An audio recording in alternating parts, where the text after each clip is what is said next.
got its entities, ATNS, AXA, and SACA, which are key in terms of what happens here at the airport and dealing with the regulations and everything here. And the Minister already deals with border control in the country as the Minister of Home Affairs. And we have the Minister of Public Enterprises, who some of the airlines are under him, and probably you will have some of the questions you want to ask in relation to that. But the main theme of this briefing, because we have been inundated by inquiries left and right about the ban.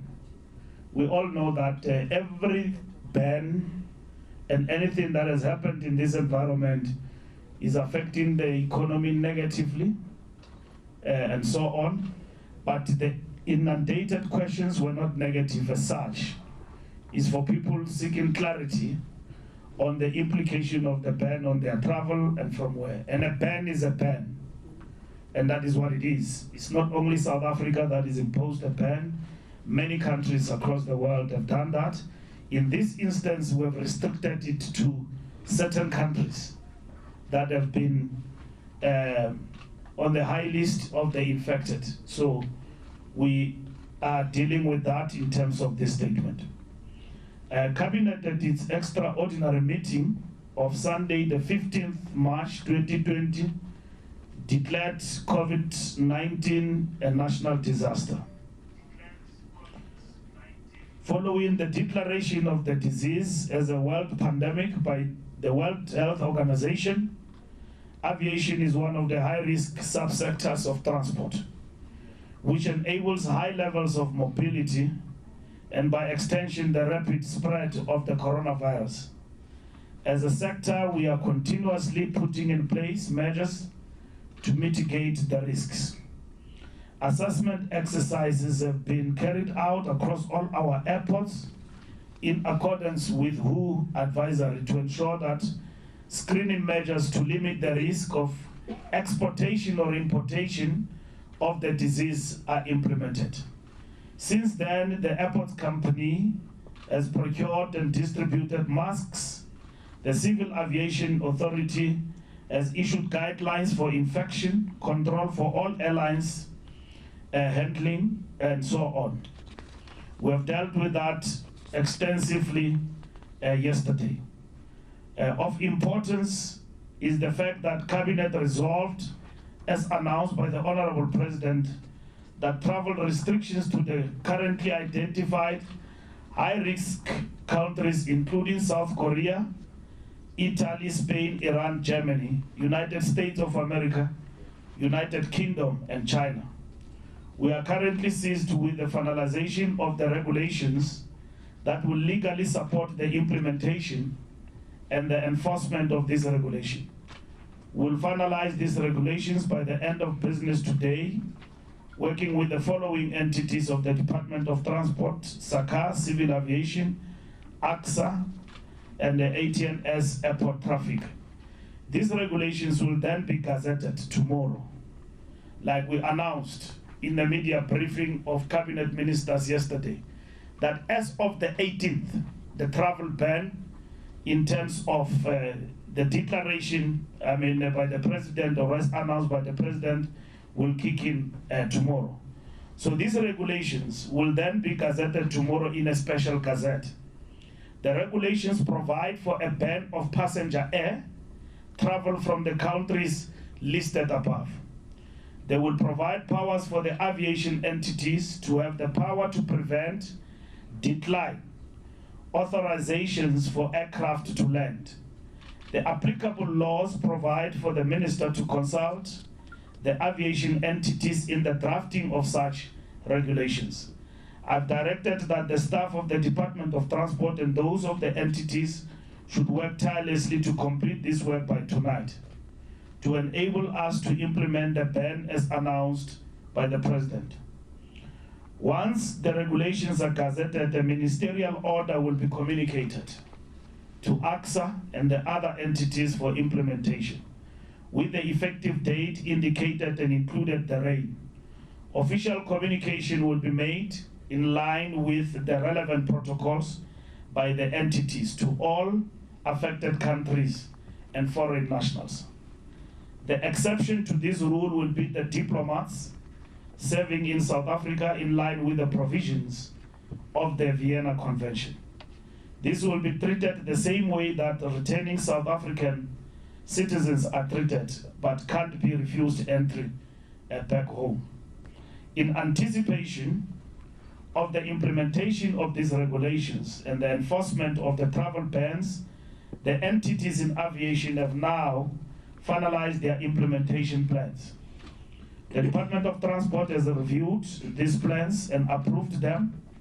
These operational plans include, among other measures, summarized as: 1, should the foreign nationals from the high-risk countries be airborne and land in the country, ATNS together with AXA will follow the process that they have in place, where the aircraft will be redirected to a remote parking apron and the relevant authorities will be notified.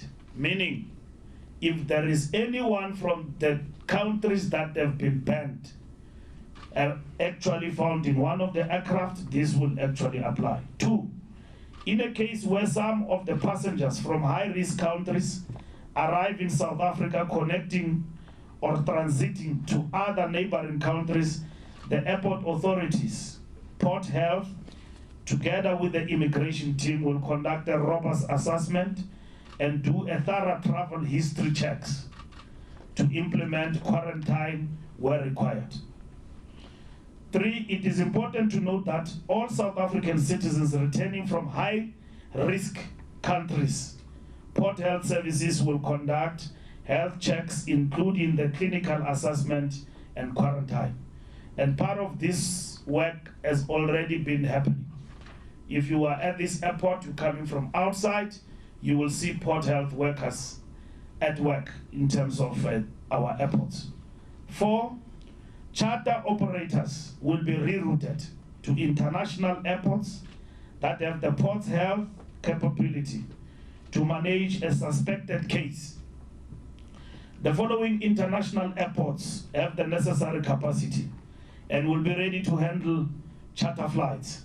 1, OR Tambo, Lanseria, Kinshasa, Upington, Polokwane, Bramfisher in Bloemfontein, Kruger Mpumalanga International, Pilanesberg, Port Elizabeth, and Cape Town.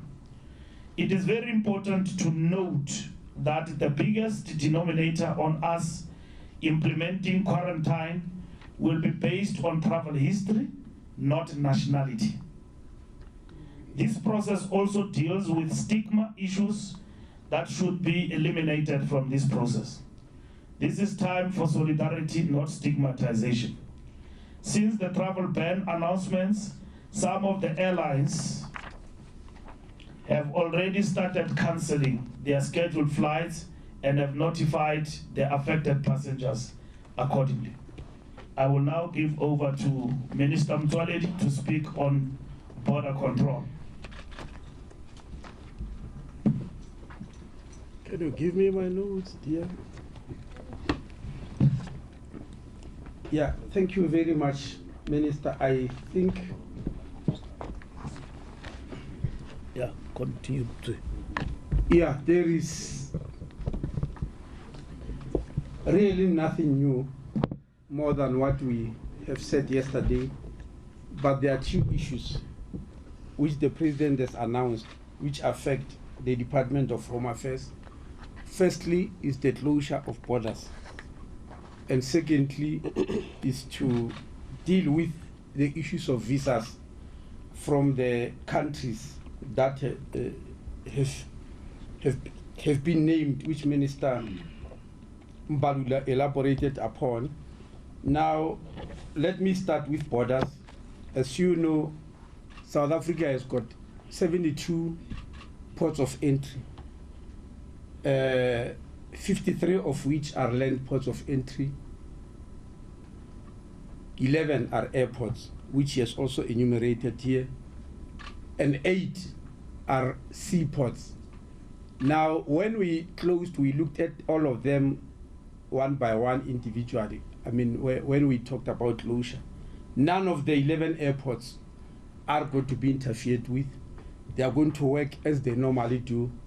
There will only be heightened activity and vigilance, obviously by port health authorities and immigration officials. Coming to the seaports, we are going to leave 6 as they are, also with heightened activity, a lot of activity from port health authorities and immigration officials. But we are going to timber with 2 seaports, that's Saldanha Bay and Mossel Bay. There, they will continue their freight activities, but they won't be allowed to offload passengers. There won't be any embarkation of passengers or exchange of crew. Exchange of crew means a situation where somebody who has been at sea for a very long time arrive at that port of entry. They come offshore and a fresh team gets on and the ship goes past. We will no longer allow that to happen. Only goods will be transported in Mossel Bay and Saldanha Bay. Now, coming to the 53 land ports of entry, our selection criteria were very clear. Number one, those ports of entry, land ports of entry, where there's no commercial activity at all. You will just find people and cars passing through, but there's no commercial activity taking place. That's number one. Number two, those were not only for this disease, but even from the past, have never had airport authorities which could check for health issues. They've never had them before.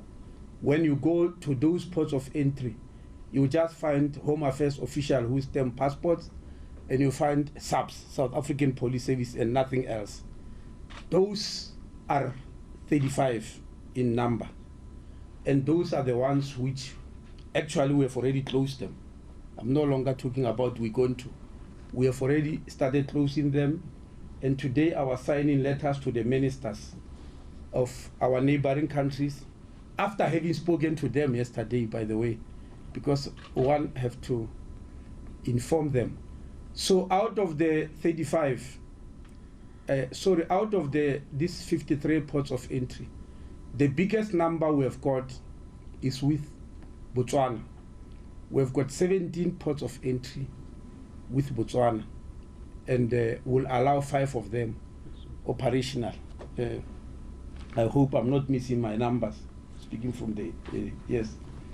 And then we have got 1 port of entry with Zimbabwe, that's Beitbridge, and obviously we can't close that one, otherwise we'll have cut off South Africa from the rest of the continent. At any rate, there's no country where we have closed completely altogether. We close a certain number, and there's a number that still remain functioning. We have got 4 ports of entry with Mozambique. Unfortunately, we have to close 3 of them, remain with only 1, the Libombo border post between us and Mozambique. We have got 11 ports of entry with Eswatini. We're going to close 6 of them and remain with 5. We have got 14 ports of entry with Lesotho. We're going to close 9 of them and remain with 5. We have got 6 ports of entry with Namibia. We're going to close 4 of them and remain with 2. Basically, that's what we are busy doing. Now, coming to the issue of visas.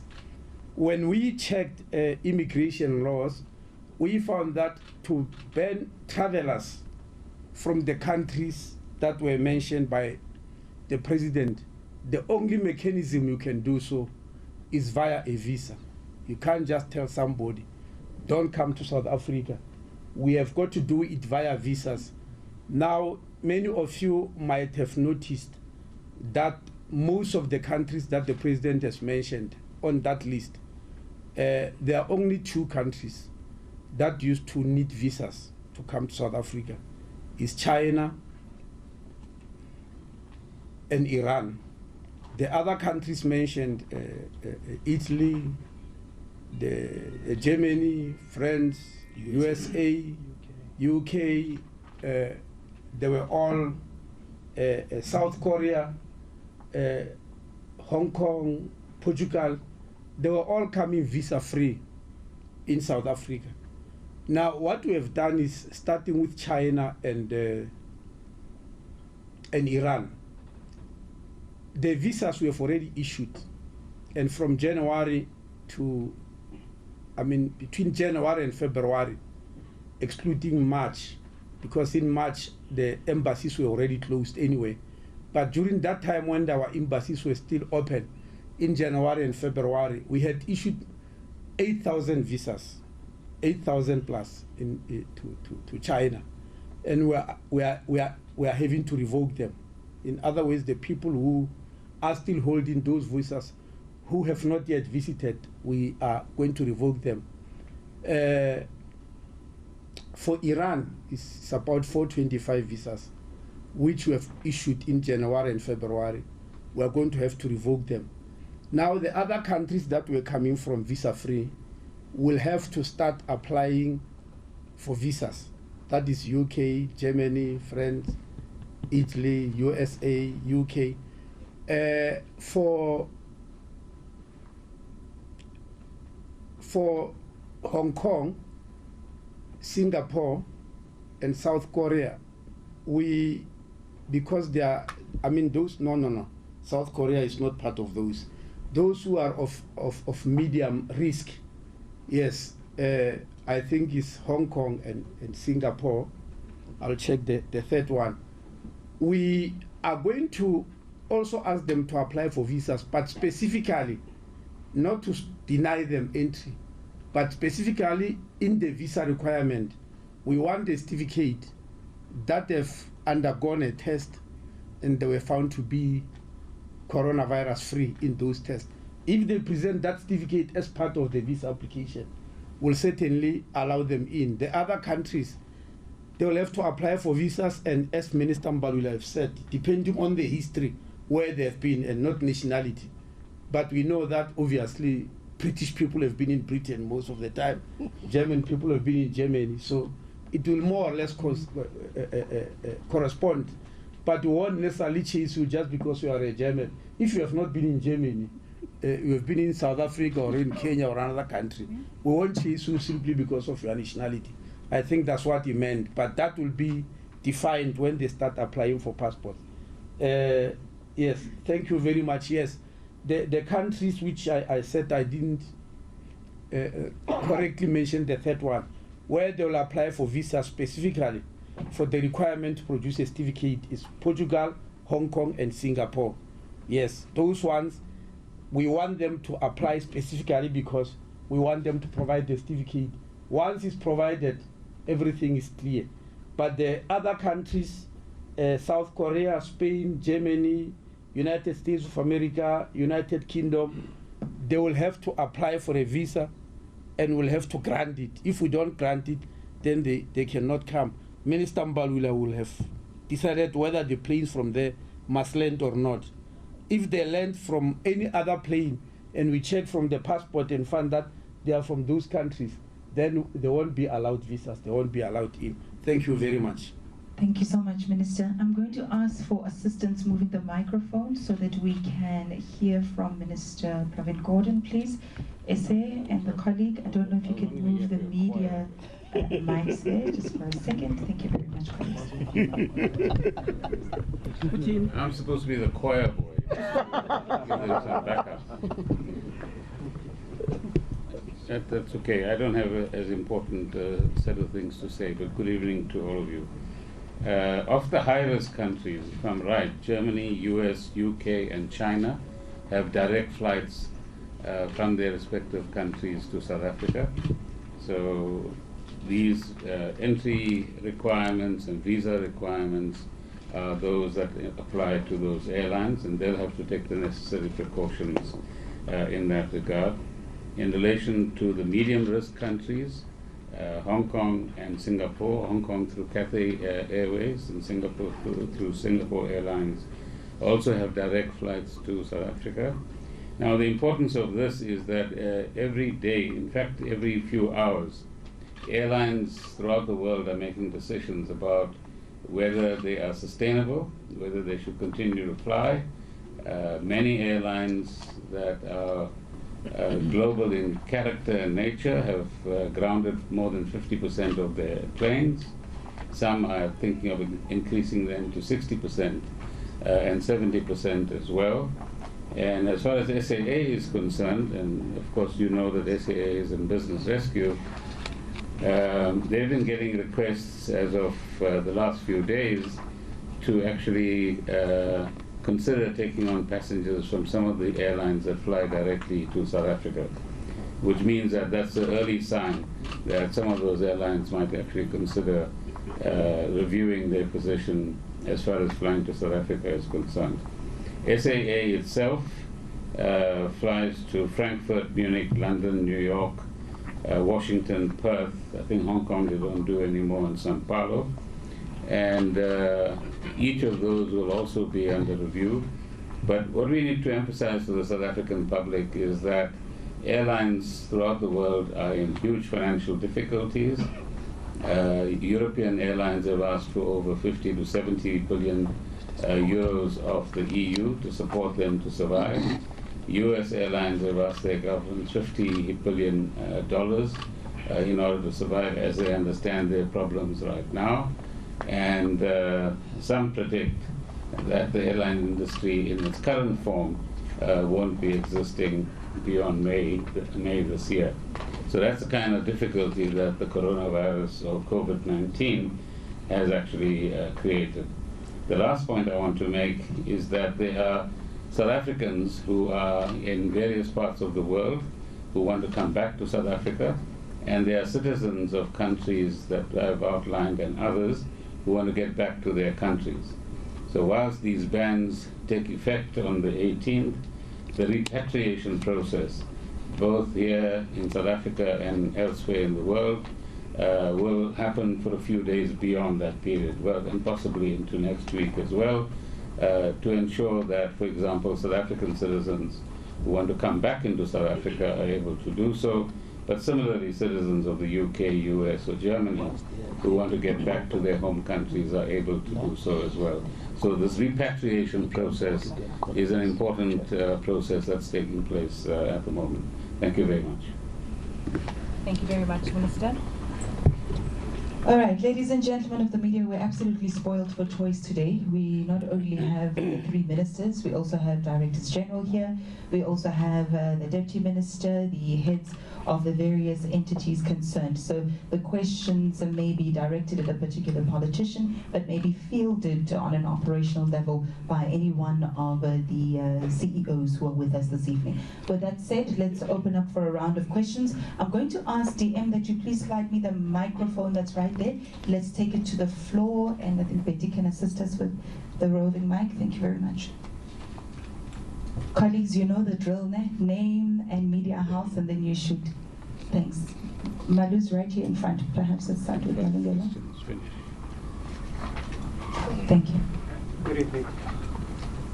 Switch off one. My name is Malungelo Boy from Newsroom Africa. Minister Motsoaledi, my question is directed to you. I want to find out, in some of the ports of entry, for example, in the borders, in the one in the northwest in Botswana, for example, when you're screening people there, have you already put in officials to do that? And if somebody has been found to have COVID-19, what happens there? Thank you. I'm Dumala Masitlao from Tourism Update and Travel News Weekly. My question is to Minister Motsoaledi.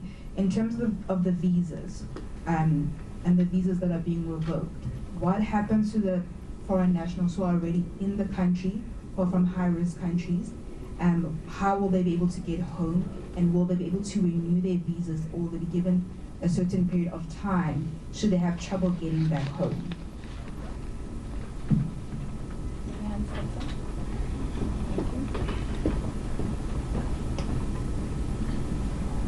Thank you so much. Francis Machata from Progressive Independent News Agency. My question also goes to Minister Motsoaledi. On the ports the ports of entries that you are closing some and some you are opening, what is the strategy there? Why do you not completely close them? How are you going to control the spread of virus or the transportation of virus into the country? And another one will be about you did not mention the issue on the cargo flights. Are they still allowed from even the countries that are banned, or not banned, but are not really allowed to be ferrying people into the country? Thank you. Bonga Lulane from EWN. I'll start with you, Minister Mbalula. Why are South Africans who are coming from most affected areas facing possible quarantine and not compulsory? I don't know if I got that wrong. Maybe you could just clear that for me, please. And then, Mr. Motsoaledi, you said from those who are applying for visas, you'll need a certificate. Is this from everyone applying for a visa or the ones from high-risk countries? Why not simply not giving them the visa in the beginning if it's high-risk countries? And number three, for me, I don't know if someone or AXA can answer this. What does this mean for AXA as an entity? I mean, the president had said that this is the first challenge we've dealt with since the dawn of democracy. So a crisis like this, when flights, some of them don't fly, where does it put AXA, particularly when it comes to the financial stability of the whole institution? Thank you. Thank you so much. Let's take one more hand. There's a lady right at the back there. Thank you. Hello, my name is Arissa. I'm here from Media 24. This is just a question for Minister Mbalula. We would like to know, so at the airport, will crew members from the high-risk countries still be allowed? And if someone gets on a plane tonight from any of these high-risk countries, will they still be allowed in the country tomorrow?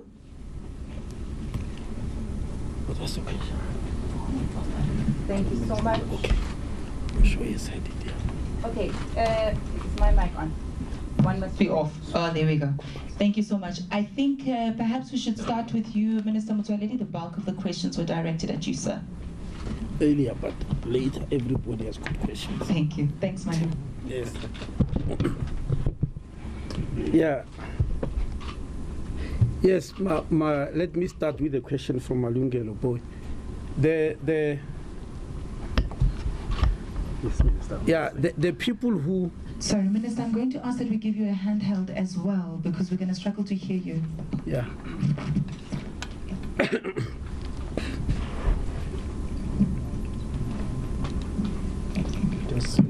Yeah, the people who run around to check your temperature, health, your status, are not Home Affairs officials, because Home Affairs officials are not trained on health issues. These are Port Health authorities employed by the Department of Health. Most of them are what you call environmental care specialists. In the past, when I was still a small boy, they used to be called health inspectors, but the terminology has changed. Those are the ones you see going around. I understand the Department of Health is also including nurses now, because they've just hired 90 extra. Now, those 90, instead of sending them to all the borders and spread them thinly, we send them to high impact, like here at OR Tambo. You know, if you look at the airports, OR Tambo, Kinshasa, and Cape Town, they account for 80% of the passenger load. So when you hire extra workers, instead of distributing them all over, you send them to high impact. And so those are Port Health people. They know exactly what to do when they found you with a temperature. They know where to report to. They've got protocols that they'll follow. It's only that they are working together with immigration officials there. For instance, if they believe that somebody must be turned back home, it's the immigration officials who will do that job, but will have been instructed by the health experts. You know, the foreign nationals that are already in South Africa. Look, there are lots of foreign nationals in South Africa. Some are on long-term study visas. If you are studying a 6-year degree at the medical school, we give you a 6-year visa. If you are studying a 3-year degree or 4-year degree, we give you those visas for what you call long-term visas. So if you are on a long-term visa, you are just like us. You are basically just like a South African because we have been here for a long time. Now, if those visas expire, we are prepared to extend them. It's very important. But if somebody says, I want to go back home, we can't stop any human being from going back to their own home. But if he says, look, I understand the situation back at home in my country, for instance, in Italy, is so bad that I shouldn't be going back there, but my visa is expiring, we'll very gladly renew it. In fact, we are prepared to renew visas up to July. Then we'll review, depending on how long this shutdown goes on, but we are prepared to review them. Anybody who has got a visa which is about to expire, they can come forth, we'll renew them up to July, but they must give good reasons, obviously. If you are not from a country where there's a problem, you must give us another good reason. Don't hide behind COVID and say, I don't want to go home because of COVID, even when you know there's not a single case in the country where you come from. So we are giving that favor specifically from people who come to the high-risk countries. Why don't we completely close all the borders? This question was from... sorry? Yeah, okay. Yes, look, our aim here is to stop the spread of disease, not to annihilate human beings. Yes, we still need to eat. You still need medication. Yeah, some bit of movement is still needed. All we are doing is to slow the progress of a disease. Now, you don't slow it by completely, you know. It's like there is a snake in your house, is sitting there with your children. You don't eliminate it by putting the house on fire, because then everything will disappear. So we still need some movement. And to tell you the truth, if you close, and this is not a secret, I said it publicly, the minister in Eswatini also know, if we close all the borders between us and Eswatini, I don't think Eswatini will survive for more than 2 weeks. I don't think so. That I'm dead sure about. If we close all the borders between us and Lesotho, same thing. Look, if you are in Lesotho, to go anywhere in the world, you must pass through South Africa. Yes. Even by flight, if you are going to fly anywhere in the world, you are not only flying through South Africa, you fly to OR Tambo. That's the only place where the airlines from Maseru go to.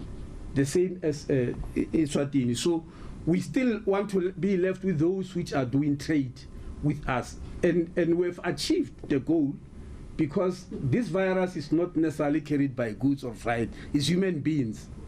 You will have stopped human beings from undue movement, but trade must go on. That's also the fourth question about cargo. Why are we not stopping cargo? I've just mentioned here that, for instance, for Saldanha Bay and Mossel Bay, cargo will still go on.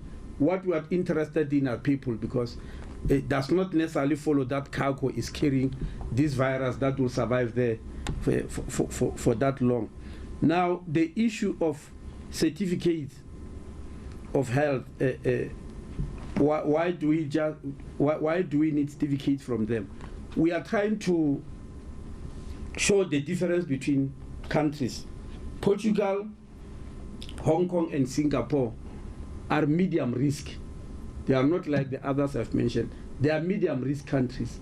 So we want them to apply for a visa, but in the visa requirement, we'll specifically ask for a certificate that they've tested and they are free of the virus. If that is the case, then we allow them in, because their risk is not that much. Because this is not total to say South Africa, nobody from anywhere in the world must come to South Africa. So we still want them to come, but we just want to make sure that they are free of the virus. Whereas the others from the very high impact countries, it's a total ban that perhaps they should wait a bit, they shouldn't come.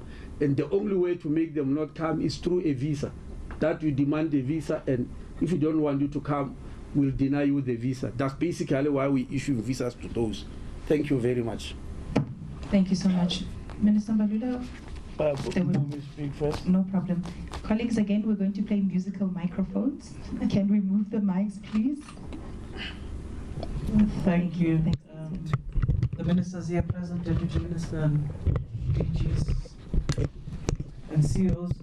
The question in relation to the impact on AXA, I must indicate that we, like airlines, are facing,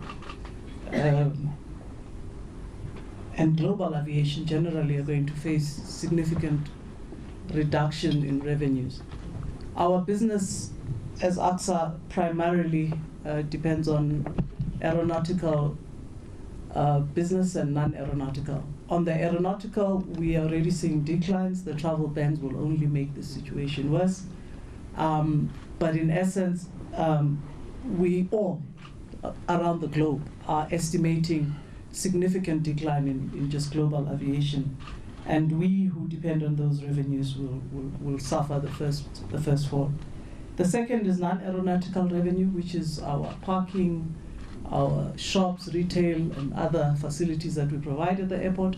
Even in that area, we're really starting to do estimates around declined revenues that we're seeing. Important to say is that we also operate as Airports Company South Africa with other partners, the third parties, who provide services on our premises to facilitate travel, and those include ground handlers and other operators. And again, in that area, we will see declines in passengers, but also declines in revenues. We've started doing the estimate of what this particular impact is, and currently we're anywhere between 2 and 5% of decline, but this is a moving target. And we must indicate that at this point, we're seeing no shows in terms of aircraft passengers. So an aircraft that is scheduled to arrive with X number of passengers, our airports are reporting a reduction of 10%. Passengers are just not showing up on particular airlines. But importantly as well, with respect to that, the travel bans that other countries are issuing, including our own in South Africa, will result in a significant reduction in revenues. We have done this exercise with measured risk management, and we're looking at mitigation measures in all areas to try and reduce the impact, but we also have put together with our third parties contingency plans in place in order to alleviate the challenge. Important to say, we are required to rethink what aviation means in this sense, and the structure of our revenue generating activities into the future, because if such a epidemic of these proportions can have a devastating effect, in fact, we have to rethink exactly how airports are financed and how we manage. But we're doing the maximum we can to minimize the impact. Our mitigation plans particularly will assist us in ensuring that we have minimal impact as is physically possible under these circumstances. Thanks. Thank you very much, Mr. Mbalula. Malungelo, you're going to have to send us an invoice. We're working you overtime. I am. Yeah, no, thank you. Just to explain that, we reiterate again that tonight we work on regulations, and they will be gazetted tomorrow. And we have said travel ban starts from the 18th of March, which is tomorrow. And we've been inundated by people who are here and those who are outside the country. Many countries, or some countries, have made request to us to repatriate their people, the same as we went to Wuhan and fetch South Africans from Wuhan and back to South Africa. There are countries who are doing the same, and they will be assisted to get their citizens out of South Africa. So that is going to happen. Is it possible to quarantine? Yes, it is possible.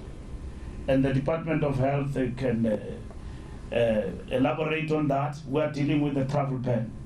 And from the briefing, it is possible that can actually be done. But in between now and the kicking in of the regulations, we are in a position when people come in to be screened and so on. Should they be found, proper procedures are actually followed. Change of crews from high-risk countries will not be allowed here in South Africa. That will not happen. With the kicking in of the regulations, it will mean that our entities, ATNS and AXA, will work together. Should we detect in a flight that there is somebody coming from wherever they come from, they will actually undertake what we said they will do to ensure that we follow the process that they have in place, where the aircraft will be redirected to a remote parking apron and the relevant authorities will be notified. We don't expect any dramatic activity because there is solidarity among nations on this matter. These processes we are undertaking are law driven. So it's not like we talk ban people and there is no law. So we introduce regulations and all of that. That's what we're doing. So it's not a banana republic. The states still remain intact in terms of driving the process in the context of the disaster emergency that has been announced by the president. So that's what we're doing. And so our citizens can come back, and from tomorrow, if you live here and you go to the United States, you must not come back. And then this thing of traveling all over is gone for now. But there will still be a chance to come back home. There are many people who are in the US. I see them on Instagram. They must come back, home. We'll quarantine them, or they will quarantine themselves when they come back. But it's a global solidarity. People are traveling, they had plans and all of that. Tomorrow, because we have signed the regulations in terms of maritime, which also kick in tomorrow, there are cruise ships that are redirected to come to South Africa. There are people in those ships who are, detected to be having coronavirus and all of that, and then they pass everywhere, and then they come to Cape Town, and they demand to be assisted. We will announce to you tomorrow about what will happen with regard to that with Motsoaledi and Port Authority, which is the Minister of Public Enterprises, that in terms of the ban, there will be no cruising this season, okay? If you had a plan, MSC, whatever, going elsewhere, it's gone. Now, no honeymoon. No honeymoon. So those things we're going to emphasize. The reason why they're taking time is because we've got to fix the regulations. So there is a ship that docked in Cape Town last night full of German people, and they wanted to disembark. Well, there's a press briefing from the inter-ministerial task team, but this is the inter-ministerial task team focusing solely on the ports of entry and the ban that has been imposed, announced by the President on Sunday. Transport Minister Fikile Mbalula just speaking about how the regulations are going to be effected. Ministerial order is going to be in place tomorrow to regulate the movement of people, especially from high-risk areas. And of course, we heard there from Aaron Motsoaledi, the Home Affairs Minister, speaking about revoking visas, more than 8,000 for Chinese nationals so far.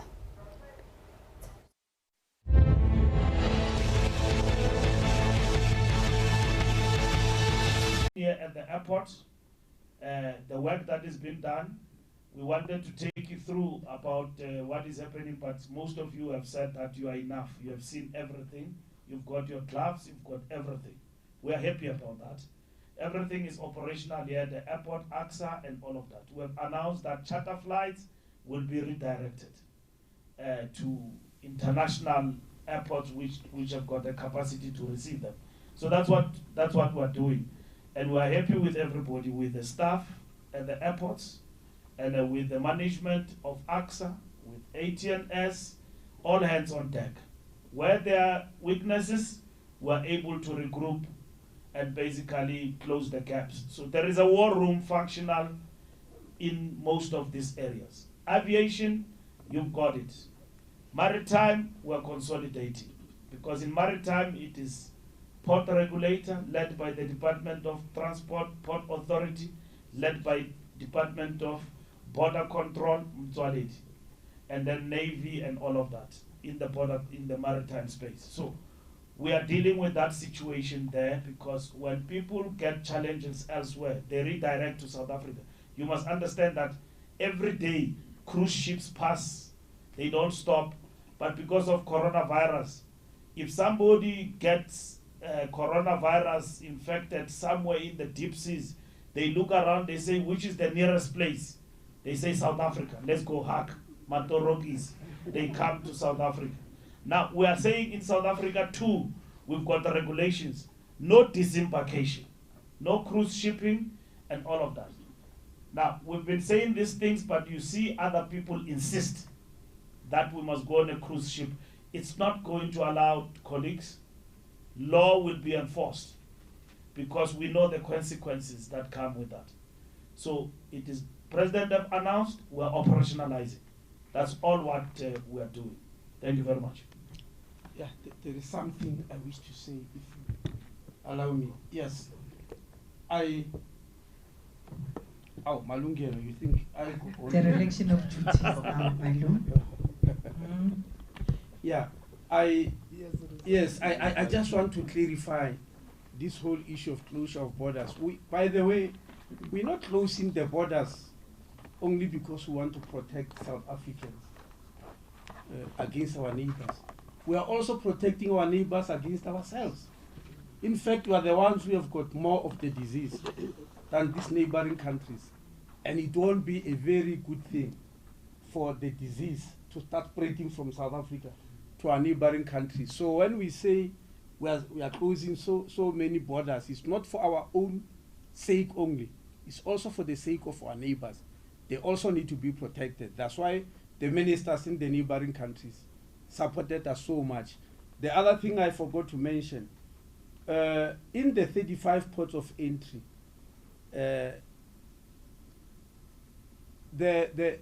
firstly, let me say Home Affairs officials in all the 72 ports of entry, they are 1,400 number.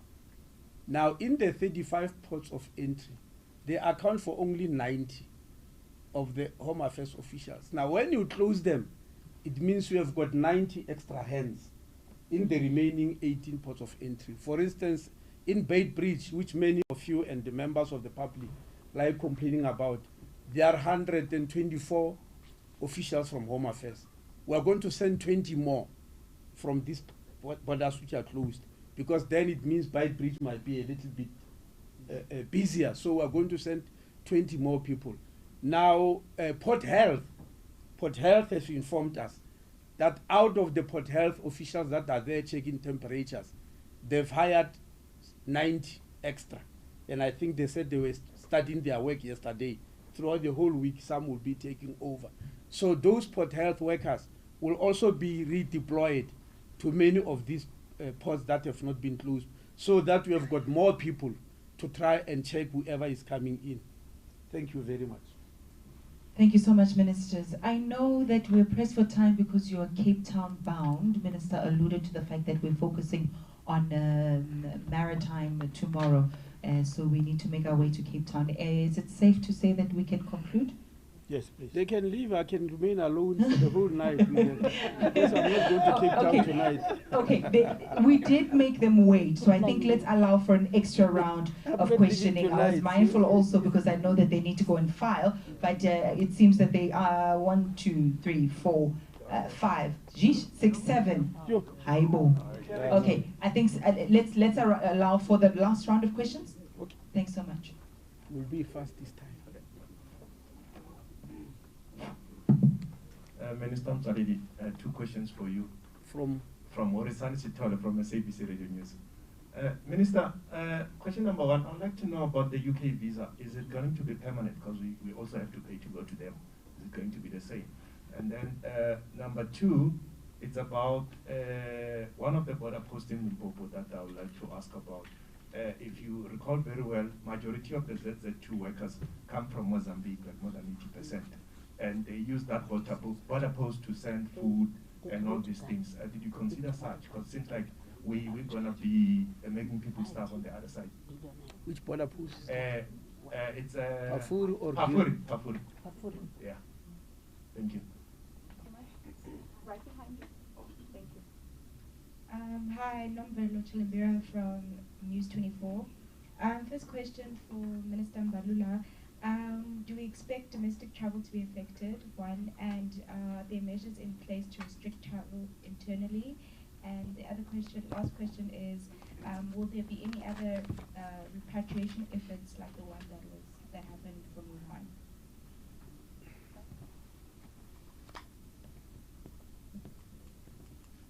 Hi, it's Dumi again from Tourism Update and Travel News Weekly. My questions are from Minister Motsoaledi. How will the travel ban affect citizens, South African citizens, with dual citizenship who will travel outside of South Africa on a foreign passport? And my second question is... Just come again, people who live here and go... Dual citizenship. South African residents who have dual citizenships who often travel outside of the country on foreign passports. And I'd like to also ask, you spoke mainly of long-term visas. I'd like to know about people with short-term visas, those who are here for leisure, for holiday.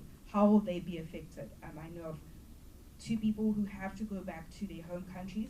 Another one is afraid to go back home because home is Italy and they would like to stay here. Will they be allowed to renew their visas to stay for longer, even though they're not on a long-term visa? Thank you.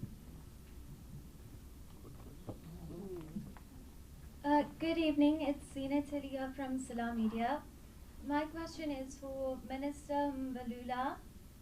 What preventative measures will be implemented for public transport such as taxis and trains? Thanks so much. I think let's go to Mr. Apple and then I see the hand here in front. Good evening, Ministers. Michael from ENCA. I don't know if I'm just not getting this answer, so forgive my ignorance here. The travel ban is in fact not an outright ban. I'm over here. It's basically you can travel dependent on whether or not you get a visa. I want to know very simply, in as simple language as possible, please. If you're from a high-risk country, are you saying don't bother applying for visas, you're not going to get it?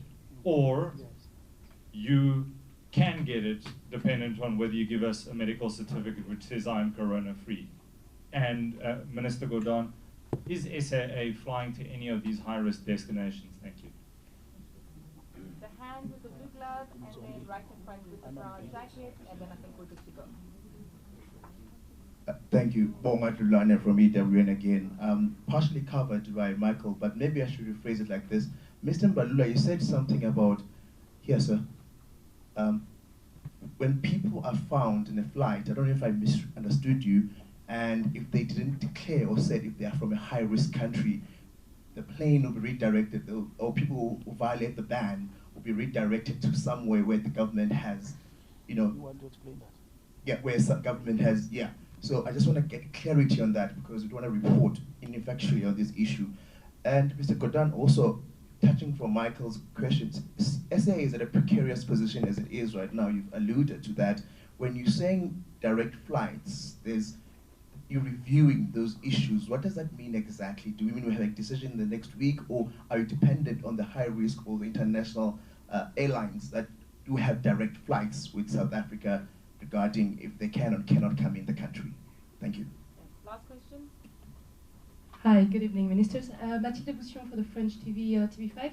I just wanted to clarify something about the status of France because it was not mentioned directly by the President on Sunday. So can you clarify and confirm which category does France belongs to? And the other quick question is for AXA. You mentioned already a decline in revenue. Do you already also have information about the decline? Can you quantify the decline in traffic in like the beginning of March at the or Cambodia or other airports? Give AXA to start first. Just quickly for Minister Mbalula, the metro rail trains carry thousands of commuters almost every day. And what will happen there? What is happening there? Is this not high risk as well?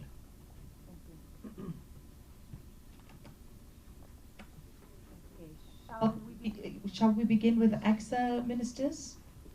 Or we're happy that side? Sisonde is the mic. No, there is a question to AXA. Correct, there were two questions directed at AXA.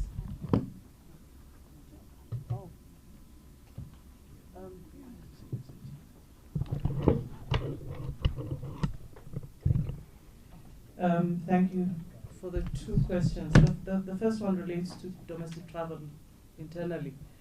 Our state of readiness of AXA has been actually quite early in the process. We were the first ones to be triggered to make preparations for the coronavirus, and we started off probably by even the 2nd of March activating the measures in all our airports, and that actually includes prioritizing the international airports such as OR Tambo, King Shaka and Cape Town, but we've actually implemented and are implementing this across our entire network of airports across the country. So that would cater for the domestic travel in cases where people are traveling from here and then connecting to other destinations in the country.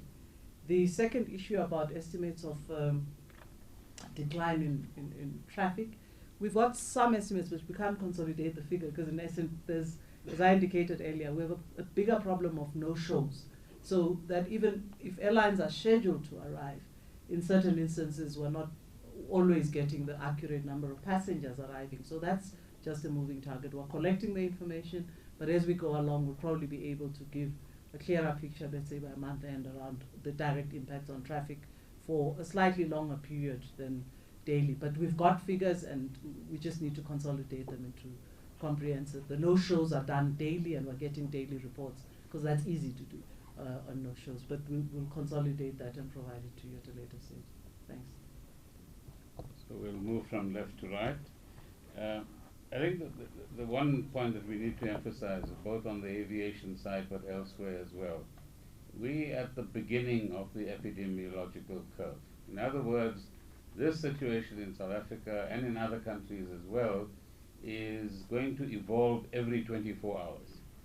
Right? So the question on France, for example, if you ask the same question 72 hours ago, you probably would have said France is a medium risk country. France itself has placed itself in a high risk category. We haven't yet. So I think we've got to watch this developments twice a day and sometimes more often as we go forward. So that's the first point. The second is that as the situation develops, you'll find that both foreign airlines and South African Airways and other South African airlines will have two things happening. The one is people who might have booked to come back in 10 days' time would want to come back tomorrow morning or tomorrow night. So people are bringing their bookings forward so that they can get back into the country before the travel ban takes effect or before those countries that they find themselves in greater difficulty than they currently are. Which means that you're going to have what are called good load factors. Most seats are going to be filled in the, say, next week or so. But after that, all the other airlines around the world are experiencing low load factors. It means they're not selling as many tickets, as you would call it, or seats as they would call it, as they traditionally would. And thirdly, as a consequence, airlines will have to work out whether it's profitable and commercially viable in order to fly a particular route. So what an airline might be doing today might not be what it is doing in a week's time. So those are some of the dynamic changes, if you like, that are currently happening. Mike's question in terms of where does SAA fly? In terms of high-risk countries, it flies to London, so it's the UK, the US for a start, so those two are countries that we directly, or SAA directly flies to at the moment. And I think those flights will also go through the same dynamic that global airlines are going through, which is peaks at a certain point in time and then a fall off. And then each of the airlines will be asking somebody to rescue them, or they will go through some consolidation process that they've actually experienced before in their existence as well. The last point about repatriation is the point that Minister Mbalula made, that South Africans are saying we want to come back, advancing their previous bookings to an earlier date, getting onto an SAA flight and coming back, or getting onto other flights operated by other airlines and coming back. But the phenomenon that SAA is experiencing now, which I mentioned earlier on, is where a foreign airline might actually say, we don't think it's viable for us to fly this route. Can you take our passengers and fly them to us instead? And that's the switch that we are talking about that is currently being experienced. If you ask these questions 24 hours from now, the answers could very well be very different from now. Thank you. Sorry, Minister, before you pass on the mic, a colleague from France wanted you to reiterate your stance that South Africa has not placed France on a high-risk list. However, France has placed itself. Just for clarity. No, in the President's statement, the countries are clearly listed. Yes. And they're in Minister Mbalula's statement as well. France does not appear on that list. Can I correct? Yeah, okay. But I'm just saying that's the position as it stands. Yeah, yes, I need to correct that. It's true that it was not appearing on the President's statement. We don't sit and choose which is a high-risk country. The high-risk countries are named by the WHO, the World Health Organization, in application of international health regulations. As a former Minister of Health, you can talk about that. Yes, so the list, we obtain it from the World Health Organization. We do not come up with our own list. The fact that France was not mentioned during the President, it was just an oversight by the people who were preparing the document. It's definitely there, okay. I can assure you. Yes. So they belong to the same category as Britain? Yes, exactly. Yes, got something to... No, him. Oh, you ask him to clarify something. Yeah. Yes. Didn't you? EWN clarify more. Thank you that so is much. Few more microphones. Part of the list. Colleagues, I'm going to ask, just as we're busy moving the microphones down, if you can also sanitize. There's hand sanitizers as well. So those who are using the handheld as well, thank you. When you go to hospital, you sanitize once, not every second. We'll ask the DG and the ATNS to speak on the issues in relation to what you are asking so that we are accurate on that. Yeah. No. What the EWN is asking, it's in part of the contingency plans. The then say, if you are from these high-risk countries, after the regulations are gazetted and passed, and the ministerial order is issued, that order by procedure has got to be communicated to the affected countries and to the affected corresponding airlines of those countries to say they shouldn't come. However, should, even after that has occurred, one airline from one of the high-risk countries gets airborne and flies and arrives here, and we can't turn them back, probably because perhaps they don't have enough fuel to go back or whatever. And by international civil aviation regulations, well, we should allow them to land. That's what we were referring to and what ministers say. ATNS, which allows flights to land and to take off and all of that, and which also tells them which runway to land on and so on and so forth, can then direct in that way to say the normal protocol that they put in place for high-risk flights and all of that is to put them at the furthest of the runways and to have them taxi the longer way to a specific designated apron that APSA has set aside for purposes of putting such high-risk flights on. Once they are there on that tarmac, the aircraft is quickly escorted, make sure nobody gets out and so on. And the relevant authorities, including the National Institute for Communicable Diseases and police, everybody then gets to surround that aircraft and we process it as such. We deal with it as a rogue. So I think that is most probably we have to perhaps refuel them, whichever the case might be, but we have to send it back. So I think that is the issue. Okay. Okay.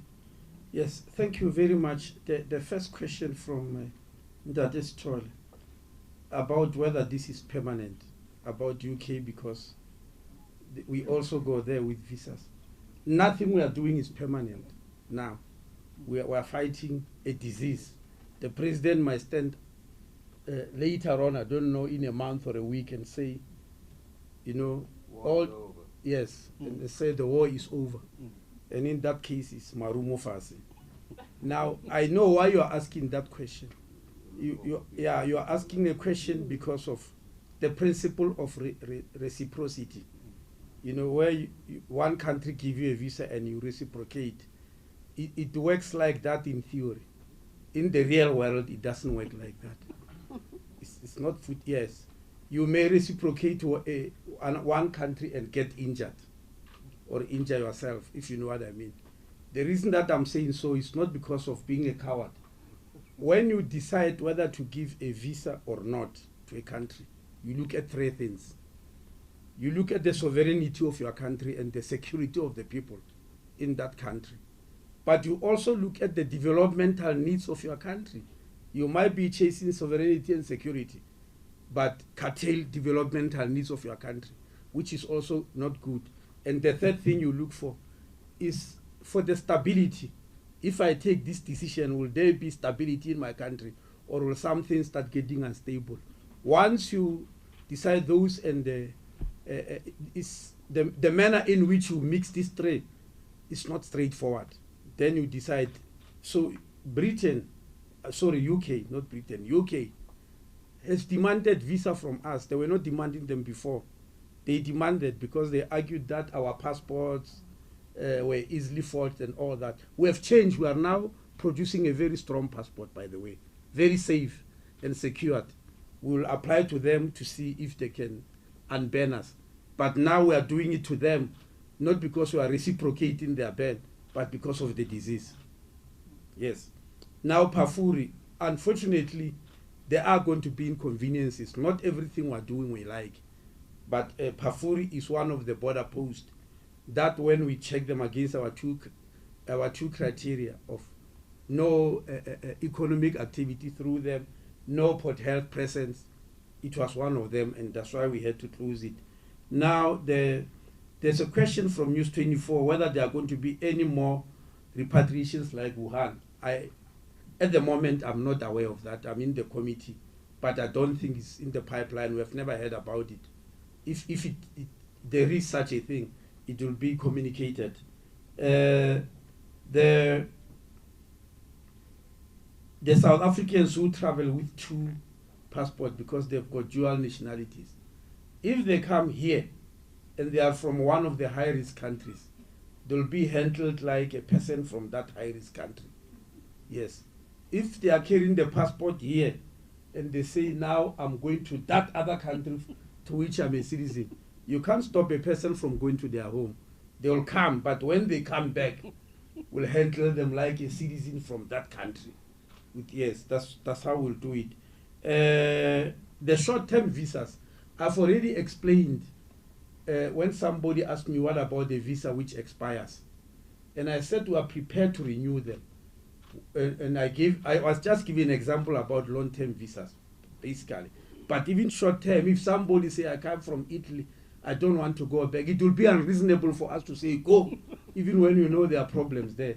Because as Minister Mbalula has said, the world is fighting this in solidarity. There's a solidarity between nations.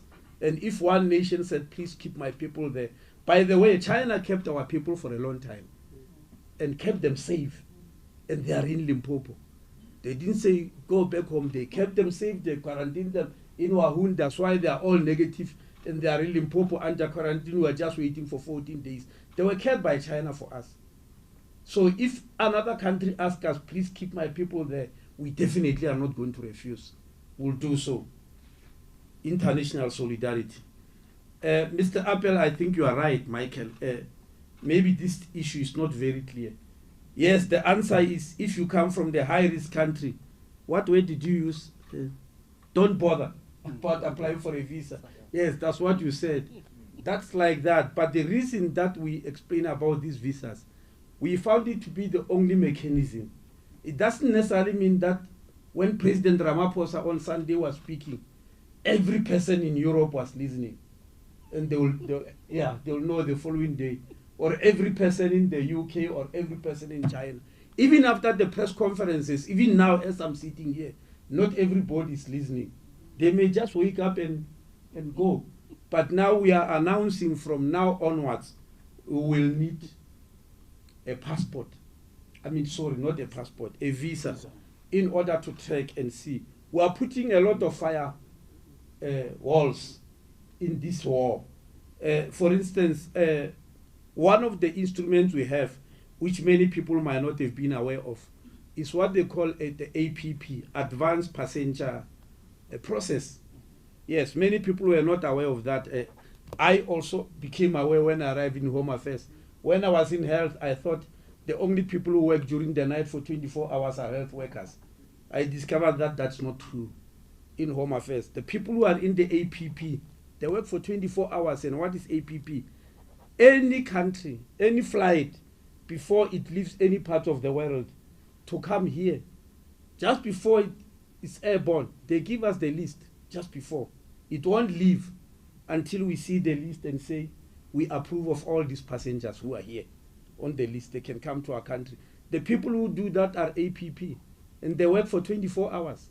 They say this plane is about to... Many of you who have been in a flight, I'm sure you are aware, before it departs, there is somebody who crashes in with a list and they exchange with the pilots and sign something. That list is immediately sent electronically and close the door and wait for a few minutes. It's because they are sending that list electronically to us. And the team in the APP can read and say, hey, there's a guy there called Malungelo, take him out. He must not come to South Africa. And there's no way the plane will leave. They are going to stop and disembark you and say, no, South Africa doesn't want you. We do have that APP. Now, what we have done now because of this, this is what you call, yes. What we have done now because of this COVID-19, we have now put up a team under APP, a team of 6 people. They work in shifts of 12 hours each. The moment that plane leaves, we haven't seen anybody. You know, when I said there's a guy there called Malungelo, it may be because we've been flagged by Interpol, and you are very obvious. But there are people there who are not obvious, but we are giving their profiles. This team, let's say you are moving from Heathrow, they've got 10 to 12 hours to check your profile. By the time you arrive here, we already know about you. We are waiting. That's what that team is doing, to check one by one where this one, because you might have lied about your origins because of the passport you are having. So that team will start your profile, where could you have been, etc. By the time you arrive here, they will be able to tell somebody at the airport, then go to such and such a flight, check for so and so, bring them out, we have got issues with them. And we start dealing with those issues. But in short, Michael, if you come from the high-risk countries, you're not going to come. But the passport is our control measure. That's the only control measure we've got really. We don't have any other one. Perhaps the other firewall is the control measure by the Department of Transport, who will say the plane from there must never land in the country. But what if they allowed it to land? And there is somebody there who we think should not have been. Then it's us in Home Affairs via the visa and the passport who now moves into check. So it's a lot of layers of protection from this. The issue of direct flights, yes, Minister Gordon has answered it. And we have also answered the issue of friends, that it was not there on that list, but it definitely is one of those on the high risk. Thank you very much. Thank you so much. Shall we move the microphones one last time in interest of time? Minister Mbalula will close first. Yes, no, domestic travels. There is no restrictions on domestic travels. but you will be encouraged to limit unnecessary movement. Parliament tomorrow, we are going for the last time, and then we are told we'll have to operate from where we are. I think there will be bigger announcements coming in that direction. So that thing of early in the morning, afternoon, back and forth, limit. Stay at home, work at home, if it is possible. Limit many movements. And many parties with 500. Sunday was the last party I attended of Black Coffee. So, with many people there. Very risky situation. So, no more parties and no more nightclubs is coming your way, and no more taverns. Stay at home, limit social distance.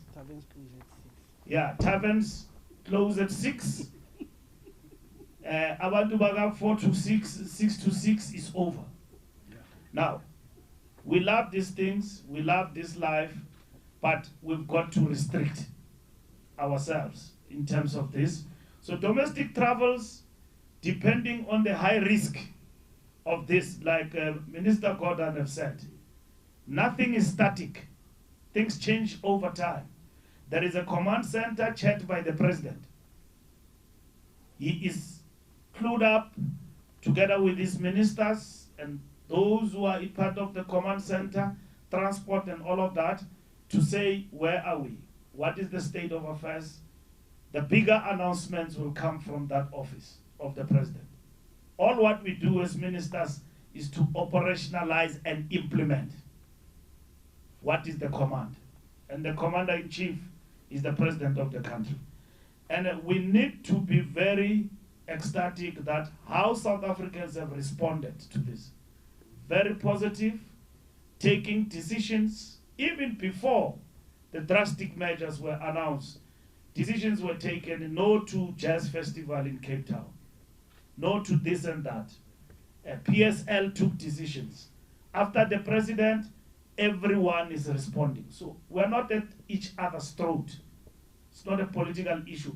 It's a monumental disaster that is facing humanity in the 21st century that require all hands on deck. And that's what South Africans and everyone across walk of life have been responding to this. Trains, we have announced measures. But I can tell you right now, we've got big challenges. We are going to have to take drastic measures as transport in the trains. If people don't comply, we will stop movement of trains. We've got a big challenge now with PRASA and what we're doing in terms of refurbishment, modernization program, getting new trains. We're faced with that challenge. People must not cramp in the trains. That's it. But trains will be sanitized, and that's what is going to happen. Taxi ranks will be sanitized, and they will demonstrate that to you. You will have seen Santiago today. You will see them tomorrow at Wanderers. We're coming to Baragwanath. We've met with all the MECs because transport is a co-current function. I'm sitting here, there is a mayor there with his space who will announce big things and so on about transport, but we've narrowed that because there were big announcements that were made that EBET is going to be stopped and the people must no longer blow and all of that. We've clarified that. There is no scientific account that blowing EBET will lead to the infection of coronavirus. We have made it clear to our MECs and those who made announcements about such, drink and driving will be tested. No retreat on that because the method we are applying is very scientific and it will not infect you. And it's self-cleansing. We can demonstrate to you how that is the case. So we're dealing with that with the MECs and we're implementing that. So taxis, we're working with taxi organizations, buses, about this work. We are having bigger consultations, getting into the weekend and even beyond. We'll be full force at PRASA on the trains, ensuring that people abide by the law in relation to the trains congestion and all of that. So we're addressing that, and PRASA is responding. Up to last night, we met with all our entities. Late last night, we received a brief. They gave us their action plan, which is implemented as we speak right away. So government, including our entities and all those who are involved, we are working with them, and we're gonna intensify going forward. Thank you very much. Thank you so much, Honourable Ministers, Deputy Minister, DG, CEOs, ladies and gentlemen of the media, much appreciated once again. Have a good evening.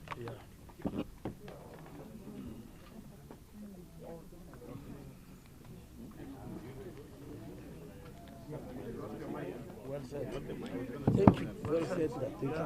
I'm trying to follow.